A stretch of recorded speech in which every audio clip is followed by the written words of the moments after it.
Bom, pessoal, aqui é o professor Walter Cunha novamente, agora trazendo nossa palestra prática para o segundo Congresso Online de Tecnologia da Informação. Mais uma vez, a palestra vai ser feita com o MindMaster, né, utilizando o mapa mental aí para dar suporte, mas como é uma palestra prática, nós vamos usar algumas telas do próprio aplicativo, tá, para a gente poder demonstrar as funcionalidades aqui. Então vamos lá. Então aqui, indo para a palestrinha. A nossa palestra vai tratar sobre Evernote para concursos. Sou Walter Cunha. Então, qual que é o tema dessa palestra? Está aqui, ó, demonstração de várias formas pelas quais podemos utilizar o Evernote na preparação para concursos públicos. Então, pessoal, o Evernote é uma ferramenta que, como eu falei na palestra principal, eu já utilizo há muito tempo, tá? Desde 2007, pelo menos. E eu vi, né, nessa minha vida, tanto como de concurseiro como de professor, o potencial, né, que essa ferramenta tem para nos auxiliar no estudo para concurso. E não só para concurso, tá, pessoal? No estudo para uma prova de certificação, no estudo para o vestibular e qualquer outra prova que você possa fazer. Então, a ideia dessa palestra é tratar um pouco como é que ele pode fazer isso. Então, vamos lá. Como sempre, algumas considerações, né? A grande vantagem que eu vejo no Evernote é essa primeira aqui, tá? Interface única e centralizada para o conhecimento. O que eu quero dizer com isso, hein, pessoal? Eu quero dizer o seguinte, que o conhecimento, quando ele está muito espalhado, o conhecimento está em PDF, quando o conhecimento está em livro, quando o conhecimento está em qualquer outro lugar, mesmo dentro de um só computador, é complicado para você ter produtividade nesse estudo. O Evernote, uma vez que você porte o conhecimento para o Evernote, você vai ter apenas uma base centralizada e você vai ver que isso vai aumentar muito sua produtividade na hora de você estar estudando, tá? Inicialmente, pessoal, a utilização do Evernote parece uma perda de tempo. O que eu quero dizer com isso? Ora, se eu vou ler alguma coisa e passar para uma segunda leitura, é bem mais rápido que eu ler alguma coisa e documentar essa coisa, né? O problema, pessoal, é que isso não é uma corrida de 100 metros, né? Você não precisa sair disparado, tá? O problema é que você tem que, a cada passo, dar um passo sólido. Isso só se dá através de resumos, assimilação. Então, ao documentar aquele conhecimento, seja uma questão ou teórico, o que eu quero dizer como documentar? Transpor a parte mais importante, colocar tags e outros parâmetros que a gente vai ver aqui, tá? Então, assim, parece uma perda de tempo, mas ao documentar apropriadamente, você vai ter ganho depois, como é o caso aqui do próximo item, ó. Alta performance nas revisões pós-edital. Então, quando sai o edital, pessoal, é que você vê exatamente o potencial do Evernote. Porque pós-edital você já sabe os assuntos que vão cair. E aí vai acontecer o que eu chamo aqui, ó, de efeito oráculo. Tá? O que é o efeito oráculo, hein, pessoal? É isso aqui, ó. Tudo que você pergunta ao Evernote, ele responde por meio das pesquisas. Ou seja, eu quero saber agora sobre ITIL, né? Um item do edital. Então eu vou lá, faço uma pesquisa por ITIL e vou minerar essa pesquisa. Então ele vai acabar te respondendo. Então se eu quero saber, por exemplo, alguns parâmetros de ITIL, provavelmente você já documentou esses parâmetros, vão voltar para você. Eu quero saber das áreas focos do COBIT. Então você vai, uma vez tendo documentado, é claro, ele vai responder isso para você. Isso que eu chamo de efeito oráculo, né? Eu brinco com isso porque nas aulas algum aluno me pergunta alguma coisa e às vezes eu não sei, eu quero relembrar, eu uso a minha base de Evernote para poder responder ali na hora, ou seja, na sala ou então até depois para eu poder trazer para os alunos, né? Então, quanto mais você ensina o Evernote, mais ele vai trazer respostas melhores para você nas pesquisas, né? Então, como eu já falei, ele vai ter mineração. O que é a mineração? É você utilizar a primeira pesquisa e sair, né, minerando, né, fazendo no drill down cada vez mais para poder achar a informação precisa. E ele oferece flexibilidade total, pessoal, ao trabalhar com vários parâmetros. Que parâmetros são esses, Walter? Eu posso ter um parâmetro de caderno, como a gente vai ver, eu posso ter um parâmetro de tag. Então, esses parâmetros combinados de data, de local, se eu combiná-los de uma forma inteligível, né, eu vou ter a informação precisa do jeito que eu quero. Isso que eu estou chamando de mineração, tá? Então, através dessa mineração, a gente vai ter esse conhecimento. Então, tudo isso, né, são recursos que o Evernote vai poder fazer para você, para auxiliar para concurso, tá bom? Então, vamos continuando aqui, ó. Primeiro parâmetro que a gente vai falar é de tags, tá, pessoal? O que é uma tag ou um label, né? Então, a tag ou um label, pessoal, é uma classificação que você dá, mas ela não é mutuamente exclusiva, né? Eu posso dar várias classificações. Por exemplo, numa mesma nota, eu posso dar uma classificação de banca barra órgão, dizer que aquilo dali é uma teoria, mas não é porque eu disse que ela é uma teoria, ela não vai ser banca barra órgão. Então, isso é a principal característica que denota uma tag, né? Se eu puder fazer várias classificações, essas classificações provavelmente não seriam cadernos, seriam tags, porque elas podem sobreviver em conjunto. Então vamos lá, ó, vamos abrir aqui, ó, www.evernote, né? evernote.com. Então vamos abrir aqui. Pessoal, eu vou usar a minha base, né? Eu vou usar a minha base web, tá? Por quê? Porque eu já fiz vários testes com a minha base padrão e não tem jeito, tá, pessoal? É muito complicado, tem muita informação pessoal minha e na hora que eu fosse apresentar, fatalmente ia aparecer uma informação como essa, tá? Então aqui, ó, só para dar uma demonstração, eu vou pegar aqui um notebook que eu já tenho separado, né, uma amostra pública, que é uma amostra que eu entrego para o pessoal, e aqui, por exemplo, uma nota.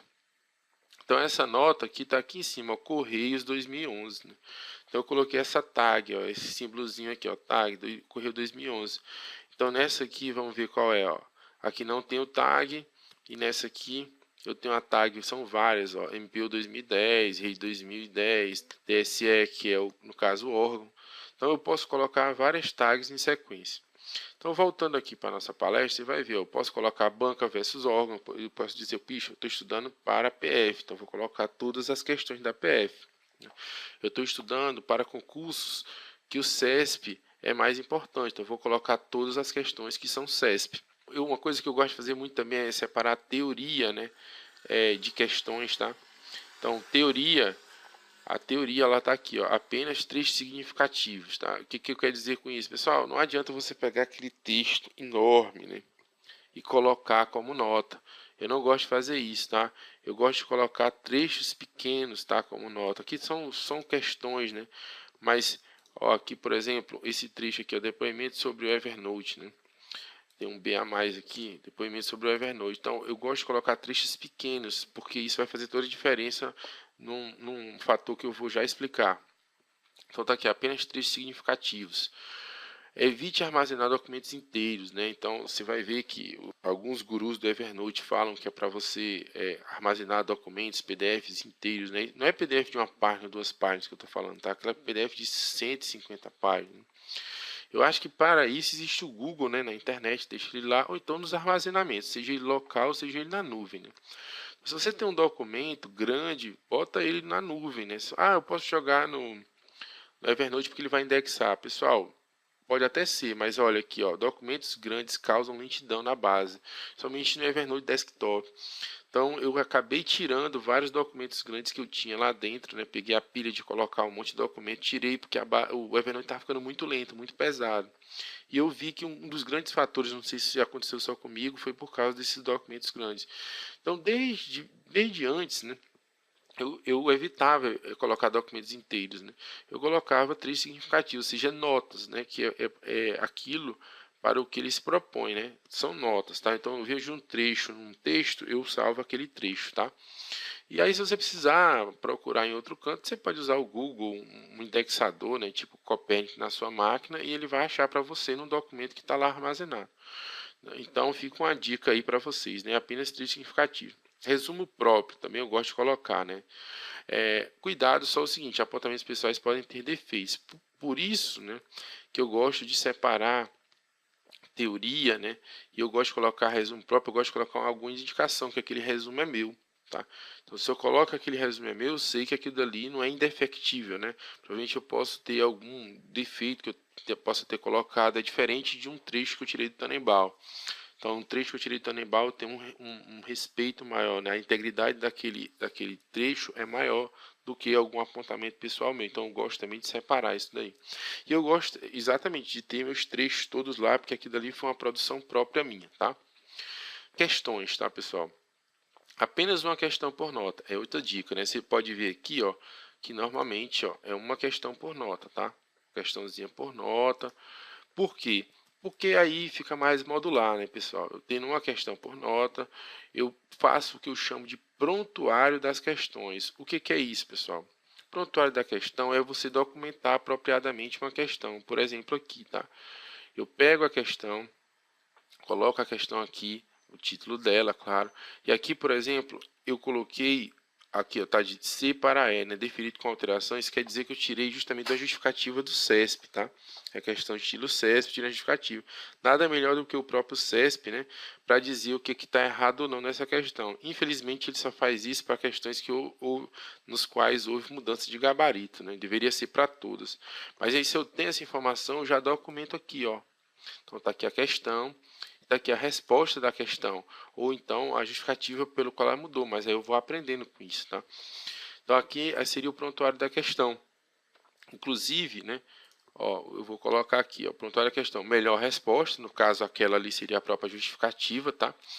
E é engraçado, pessoal, porque às vezes é bom você colocar corrente de divergência. Naquelas questões nebulosas, que metade vai por um lado e metade vai pelo outro, é bom você não se bitolar. Ah, essa resposta está concordando com a banca, então essa que eu vou colocar. Se a questão é nebulosa, provavelmente a banca tem que tomar a decisão. Mas vai que é outra banca, entendeu? Então é bom você saber quais são as correntes, né? Olha, tem essa ótica aqui, né? Mas posso ver por esse outro prisma, por esse prisma que está falso, mas pelo outro está verdadeiro. Então é bom você saber essas correntes divergentes, até para não fazer isso no automático. E aí as bancas mudam, né, o entendimento. Então você tendo uma visão maior, né, daquele conceito, eu sempre considero melhor. Então eu marco a melhor resposta, mas costumo colocar a corrente divergente também, tá bom? Criptografar a resposta. Aqui é uma boa dica, tá, pessoal? Criptografar. Aqui tá meio apagado, mas tá assim, ó. Tempo para pensar. Então aqui eu tenho um exemplo de uma questão. Aqui, ó. Então, o Evernote te oferece essa possibilidade, tá? Eu acho que até no sem ser prêmio, né? Se no usuário free você tem essa possibilidade. Você seleciona um texto, né, e você pede para criptografar. Então o que que acontece? Acontece isso, ó, tá vendo? Aqui a resposta está criptografada. Qual é a vantagem disso, pessoal? Isso aqui foi até um aluno que me disse isso em sala de aula, né? Eu acho isso aqui espetacular. Eu leio a questão, tenho tempo, né, de verificar se essa questão eu posso dar a resposta, posso tentar responder, e depois eu venho aqui, ó, ele normalmente pede uma senha, eu acho que eu coloquei teste, né? Vou lá, ó, OK. E ele vai abrir então a questão. E eu posso conferir se o que eu raciocinei está batendo com a resposta, tá?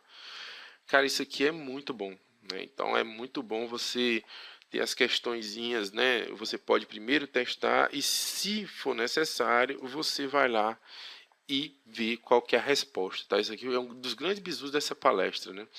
É uma das grandes coisas que eu aprendi e eu gosto de utilizar muito isso. Eu acho que isso só dá para fazer, pessoal, no Evernote Desktop, tá?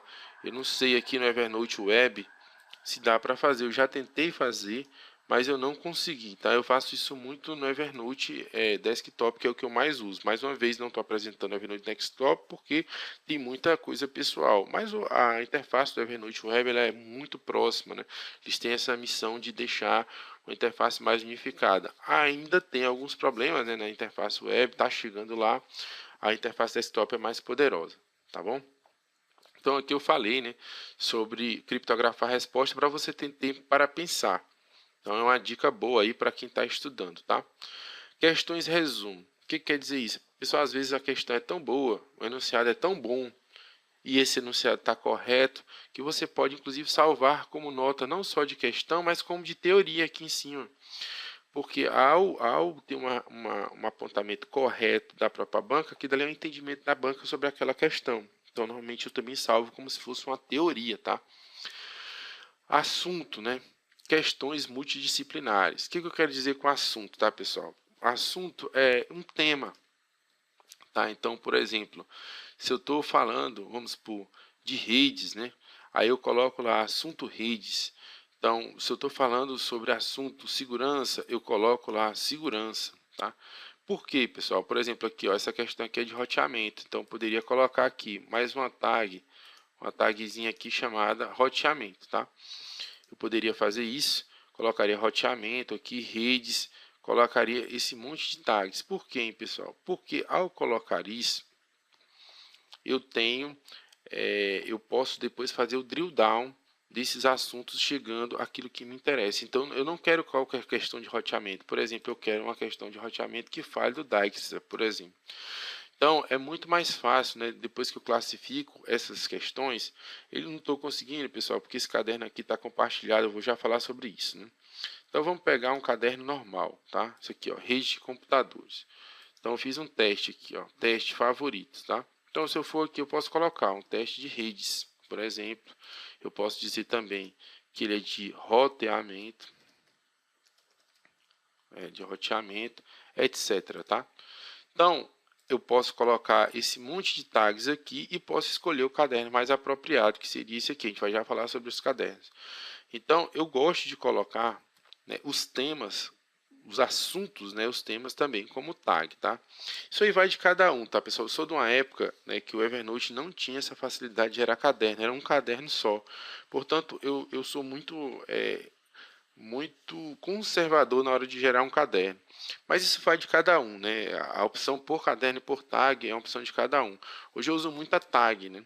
Passei a usar caderno com ênfase há pouco tempo, porque eu sou de uma época que você não podia ter vários cadernos, tá? Mas o pessoal mais novo adora caderno, beleza? Vamos para o próximo tópico. Caderno, né? O que eu sugiro vocês colocarem como caderno, tá? Primeiro, eu gosto de ter um caderno chamado desktop, ou área de trabalho, ou triagem, tanto faz, né?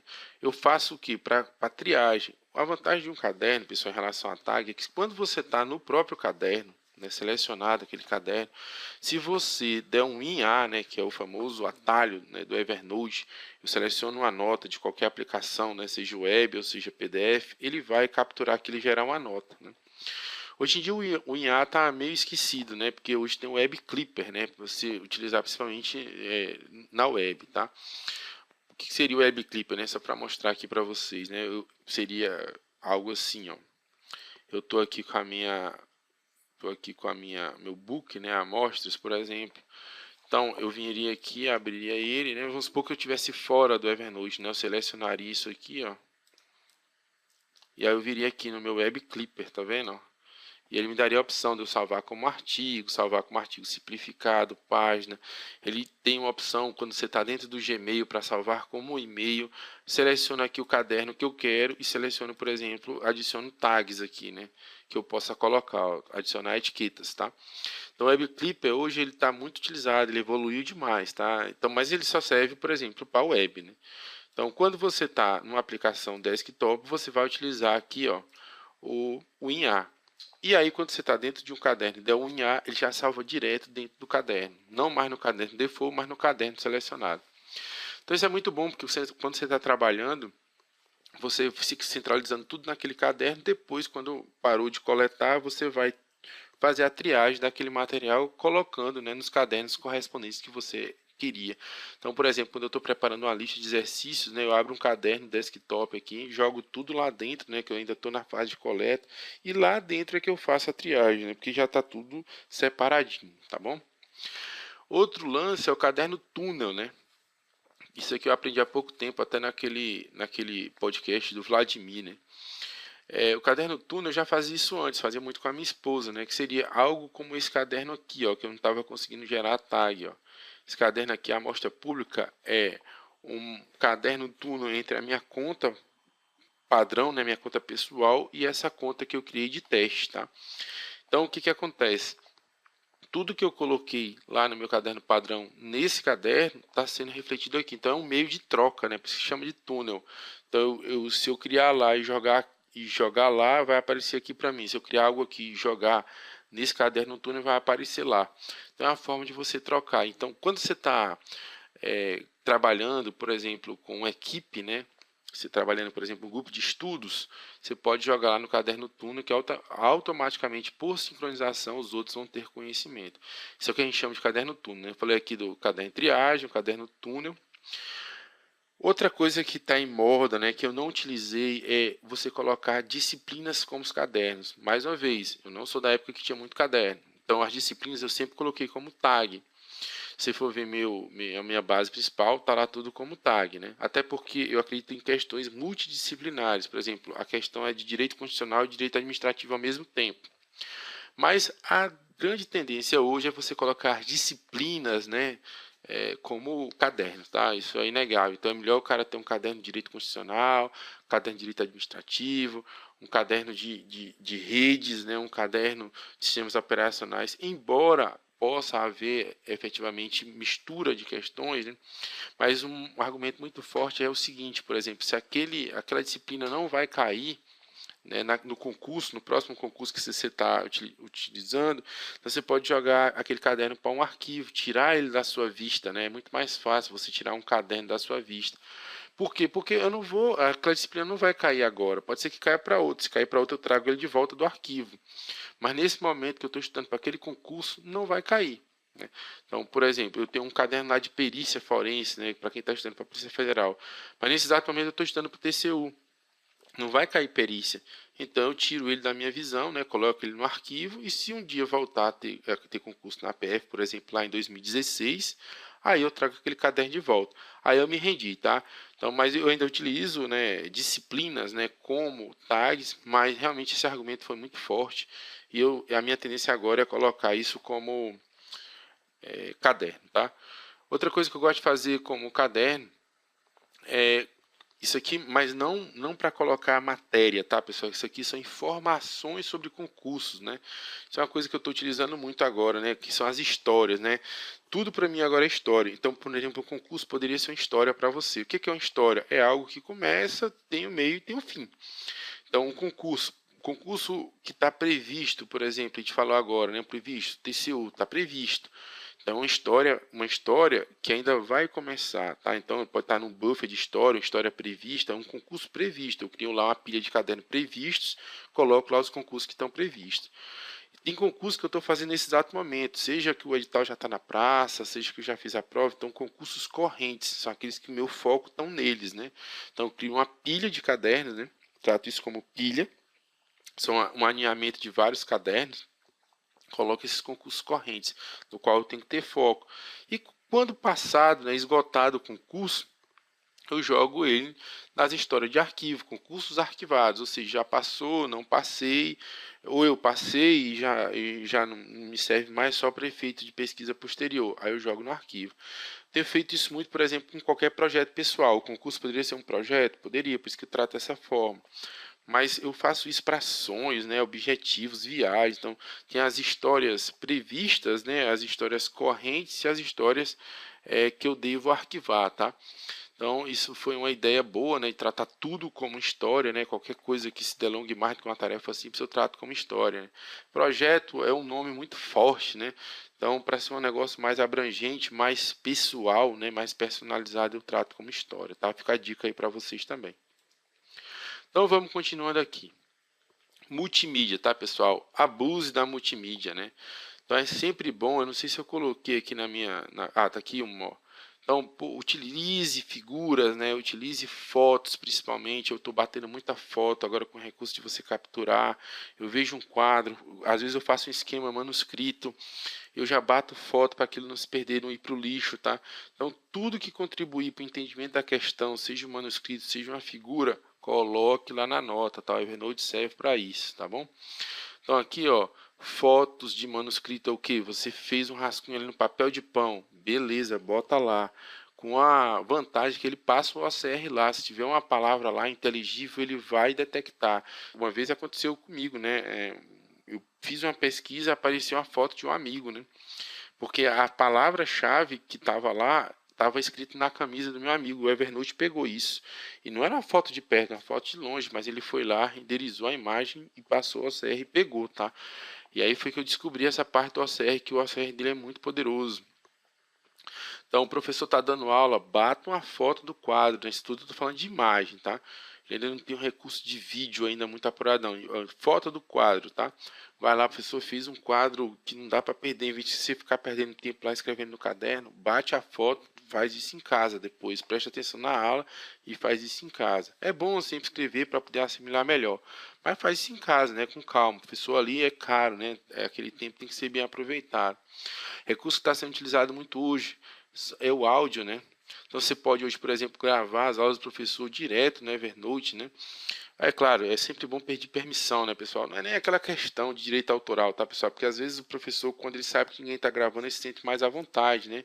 De falar uma gíria, de falar até, de repente, um palavrão, né? E aí, se você não avisa o cara, vai ficar aquilo registrado, né? Uma opinião que ele deu, que é bastante pessoal. Então, sempre peçam permissão, tá? Mas, normalmente, o professor dá e você vai gravando aula direta, né? No áudio, e aquilo você cataloga, tá? Outra coisa, você mesmo pode ditar, né, no Evernote, abre lá uma nota, principalmente no celular, e começa a falar, olha, eu vou falar isso, isso e tal, falar é bem mais rápido que escrever, né? Então você fala, grava uma reunião, grava um debate entre o grupo de estudo, deixa lá no Evernote, depois você pode reduzir a termo, né? Você pode depois escrever aquilo tudo que foi dito na reunião, ou no debate de grupo, né, numa apresentação, e você pode pegar as ideias mais importantes e fazer um mapa mental, fazer um resumo, tá? Então, pessoal, o recurso de multimídia, eu demorei muito, né? Na realidade, na época que eu comecei a usar, nem tinha isso, né? Mas hoje eu estou usando, tá? Hoje eu bato muita foto, digitalizo. Hoje o meu scanner praticamente é o celular, é a foto que eu bato do celular, né? Documentos para IRPF, comprovante de banco, tudo eu estou colocando lá dentro, tá bom? E vocês, né? Como aluno, né? Vão pegar aí materiais, uma folha de caderno de um colega seu que fez um apontamento que você perdeu, bate a foto lá e já fica registrado no seu Evernote. Depois você reduz a termo, tá bom? Beleza, vamos para frente aqui depois do recurso de multimídia. Lembretes, pessoal. Pessoal, o Evernote não é uma agenda, tá? Ele não tem esse recurso. Ele pode até se integrar com outros softwares que proporcionam agenda. Mas ele tem um recursinho muito interessante que são alguns lembretes, tá? Então você pode chegar aqui, ó. Vamos pegar aqui uma nota minha. Eu falei aqui, ó, teste lembrete. Então, você pode chegar aqui, ó. Você vai ver que tem você vai ver que tem aqui na, na nota esse símbolo de um despertador. Isso quer dizer o que? Ele está perguntando, ó, me notifique. Aí eu vou escolher o dia, o horário, tá? Para você. Eu vou escolher aqui dia 10, por exemplo. Aí então ele já está um lembretezinho. Quando chegar no dia 10, ele vai te alertar de alguma forma. Ó, o lembretezinho já está startado aqui, tá? Isso é muito bom, né, pessoal? Isso é muito bom porque você, vamos supor, vai começar as inscrições, você pode colocar lá a data de início das inscrições, data de final das inscrições, data da prova, alguns marcos, né, desse projeto que é o seu concurso para estar te alertando e você não perder. Agora é claro, né, pessoal, isso aqui não substitui, né, uma agenda, né, um Google Agenda. Eu faço o que eu faço? Normalmente eu integro ele com outra agenda, tá? No caso do meu caso, ele é integrado com a minha ferramenta de tarefas, que é o Remember the Milk, né? E eu integro o Remember the Milk lá com o Google Calendário, tá? Para deixar tudo uniforme. Mas sempre precisa fazer isso, tá? Um lembretezinho para você já é suficiente. Eu queria só comentar que você pode utilizar esse recurso, né, em determinada nota. Por exemplo, uma viagem que você vai fazer, você coloca lá o lembretezinho, beleza? Então está aqui, ó, datas importantes, né? Por exemplo, dia da inscrição, o dia da prova, marcos de ciclo, né? Que quer dizer, se terminou o primeiro ciclo de estudo, né? Quem já estuda para concurso sabe a teoria dos ciclos, né? Então, o primeiro ciclo terminou o segundo ciclo, dia de comprar passagem, qualquer data, né? Um marco assim significativo que você vai jogar nas histórias correntes, né? Que é o concurso que você está estudando, vale a pena colocar, tá? E aqui tá até com um ponto de exclamação, né? Não dispensa uma agenda, tá, pessoal? Não se engane, isso aí é só para relembrar. Tem gente que inclusive usa, né, esses lembretes para você revisar aquela questão, se ela for uma nota, né? Eu poderia chegar numa nota que representa uma questão, né? Aqui uma questão, né? e aí eu colocar esse lembrete para dizer que eu vou revisar. Mas para isso, né, tem um software muito mais interessante que no caso é o Anki, tá? Então aí seria uma gambiarra, né, que se faria, mas o Anki tem toda, como eu já falei na palestra principal, tem toda uma técnica para fazer isso de forma otimizada, né? Não vai fazer isso na gambiarra, tá? Para frente um pouquinho. Pessoal, aqui também tem um recurso chamado atalhos, né? Principalmente aqui, ó, você pode colocar os atalhos, né? São bookmarks, né, que eles falam, né? Você pode colocar a nota em destaque, tá? Vamos ver aqui como é que fica, ó. Os atalhos, eles estão aqui, os favoritos, né, ó, teste favoritos, né? Então, aqui eu peguei uma nota que eu tinha, né? Vim aqui, ó, e coloquei, ó, essa aqui é a nota favorita. Ó, que essa nota passou a ser favorita, essa aqui já estava favoritada, o que que vai acontecer? Ele vai me dar aqui, ó, short course, né? Ó, teste favorito, teste lembrete. O que quer dizer isso, pessoal? São notas de destaque, né? Há notas que eu vejo logo. Então, quando isso aqui tiver tudo poluído, com trocentas milhões de notas, né? Minha base, para vocês terem ideia, já está com 13 mil, né? 13 mil notas. É importante você ter notas chaves, né? Nos favoritos, tá bom? Por que, hein, Walter? Vamos lá. Ó, por exemplo, você pode fazer isso um bookmark mesmo, né? Os sites externos, ó, o site da banca, não o site da banca genérico, né? Que eu posso pesquisar, mas o site lá onde está a página do concurso, né? Quando eu quiser ir lá, olha, Walter, mas o favoritos do browser faz isso para mim. Tá, mas lembra do negócio da interface única, né? Melhor você estar numa interface única, aquilo que concentra tudo sobre o concurso. Então, você tem um bookmark, já bota lá. Arquivos locais, né? Vamos supor, o edital que você baixou para sua máquina, está dentro do seu HD, mas já bota lá o link que leva até a pasta, então direto, né, até o próprio edital. Walter, não é melhor colocar dentro do Evernote? Aí você vai recair sobre aquele negócio de lentidão que eu falei no começo da palestra. Então coloca só o link apontando para algum local no seu HD. E notas, né, pessoal? As próprias notas, né? As notas geram links, né? Você pode pegar o link da própria nota e colocar em outra nota, né? Então eu posso clicar no link de uma nota e ir para outra nota, como se fosse um hiperlink, né? Dentro do próprio Evernote, tá? Isso é bom, por exemplo, eu tenho notas. Ó, tá aqui, ó. Essas notas que eu coloco lá, que notas são essas? São notas que eu chamo de recorrentes. O que quer dizer isso? Roteiros, né? Tem um roteiro, uma outra ferramenta que eu gosto de falar muito é roteiro, né, pessoal? Assim, em vez de você colocar milhões de tarefas repetitivas, né, que você vai fazer no seu dia, coloca só um roteiro, né? Então, por exemplo, hoje com a profusão de informações, você se perde muito fácil durante o dia. Então, por exemplo, eu tenho um roteiro hoje diário do meu trabalho. Eu chego, o que eu tenho que fazer primeiro, o que eu tenho que fazer segundo. Claro, não precisa respeitar isso 100%, né? Mas pelo menos se eu me desviar, eu volto no roteiro e eu volto para o eixo, né? Então, se você está estudando para concurso, de repente você tem uma rotina, em vez de ficar 300 milhões de tarefas só para você ficar ticando lá, né, numa massagem cerebral, né, que não vai adiantar nada, você faz o roteiro. Né? Olha, eu chego em casa, primeira coisa que eu vou fazer é X, depois é Y, depois é Z. Meu trabalho, por exemplo, tem um roteiro e otimizo seu texto. É melhor olhar o e-mail, vai que tem um e-mail do meu chefe. Então, a primeira coisa que eu tenho que fazer é olhar o e-mail do Outlook, né, para ver se tem alguma coisa. Depois eu vou para os documentos mais importantes, porque eu estou com a cabeça fria, então é melhor eu despachar logo de manhã. Depois é que eu vou ler o resto dos outros e-mails. Então eu fico fazendo esse roteirozinho, né? E aí eu, como sou uma pessoa também muito atrapalhada, esse roteiro acaba me ajudando. Resumos, né, pessoal? Por exemplo, se você compilou o edital, não é armazenar o edital. O que é um edital compilado? Você pegou uma nota, coloca lá as partes mais importantes do edital. Por exemplo, né, o que vai ser pedido, quais são os pesos, etc. Então, se aquele concurso é corrente, que tal pegar esse resumo, né?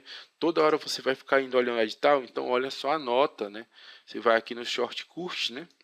E teria uma nota, né? Por exemplo, aqui, short course aqui, eu posso pegar, vamos criar aqui, né? Eu criaria uma nova nota, né? Por exemplo, colocar aqui, ó, edital compilado.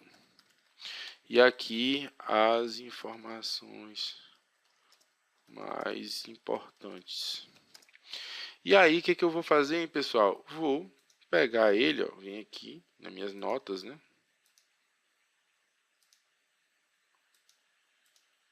Tony. E coloco ele, por exemplo, edital compilado como favorito. E aí, toda vida que eu precisar, eu venho aqui, ó. já vinha estar aqui, edital compilado. Ah, Walter, mas isso é muito rápido.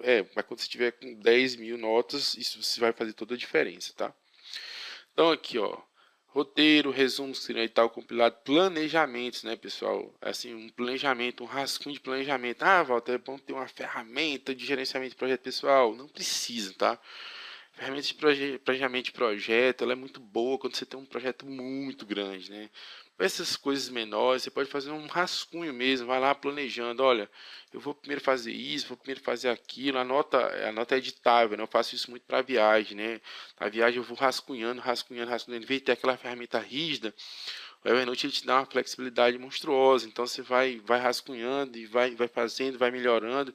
Então basta uma notinha, né, para fazer um planejamento simples, tá? E notas de checklist também, tá, pessoal? Evernote ele consegue, você consegue colocar uns cheques aqui, né, nas notas, tá? Você consegue inserir, né, por exemplo aqui, ó, um chequezinho, um checkbox, e aí eu posso dizer, ó, foi feito, né? Então, ó, tarefa 1, tarefa 2. Então aqui eu posso colocar um checkbox na tarefa 1, tá? E um checkbox aqui na tarefa 2. E aí vocês já viram, né, pessoal? Quando terminar aqui de editar, eu posso chegar lá simplesmente, né, na minha tarefa 1 lá do meu edital compilado, por exemplo, e ó, marcar um checkboxzinho aqui, ó. E aqui a tarefa 2. Então, essas são as notas recorrentes, né? Principalmente roteiros, eu gosto muito, né? Resumos, planejamentos, né? Esboços, planejamentos e checklists, tá, pessoal? Tudo isso você pode comentar com atalhos, no caso, sim, os favoritos, né? São notas recorrentes que você pode usar a qualquer momento, tá bom? Pessoal, isso daí, tá? Era o que eu tinha para falar para vocês. Isso aqui foi a interface web, né? Que eu estava mostrando. Ela é a interface hoje que já está bem evoluída, como eu já falei, né? Você pode brincar muito. E se você utilizar isso aqui, você vai ter muito ganho, tá bom? Então, esse era o recado que eu tinha para dar na nossa palestra prática, tá? Eu tentei fazer um hands-on na medida do possível. O Evernote, na realidade, ele é muito intuitivo. Não é a intenção, não é o escopo dessa palestra ensinar a utilizar o Evernote em si, tá? Na realidade, é dar insights de como essas ferramentas que você já deve saber que o Evernote faz, as funcionalidades que você sabe que o Evernote faz, aplicadas a concurso, tá bom? Se ainda restou alguma dúvida, tá, pessoal? Tá aqui meu e-mail, né? Fale comigo, @waltercunha.com. Manda para mim, tá? Que a gente tenta resolver, tá bom? Eu espero que esse recado tenha sido dado, espero que vocês tenham aproveitado mais essa palestra prática, né? Mais uma vez agradecer ao pessoal do Congresso Online de TI pelo convite e, pessoal, estamos sempre às ordens aí para o pessoal que escolheu tentar concurso público nessa área de tecnologia de informação. Estou sempre à disposição para que vocês possam me acionar e, na medida do possível, eu vou tentar triar aí o questionamento de vocês, tudo bem? Obrigado, obrigado aí pela paciência, obrigado aí pelo prestígio, pela confiança depositada e até uma próxima ocasião, tá bom? Tchau.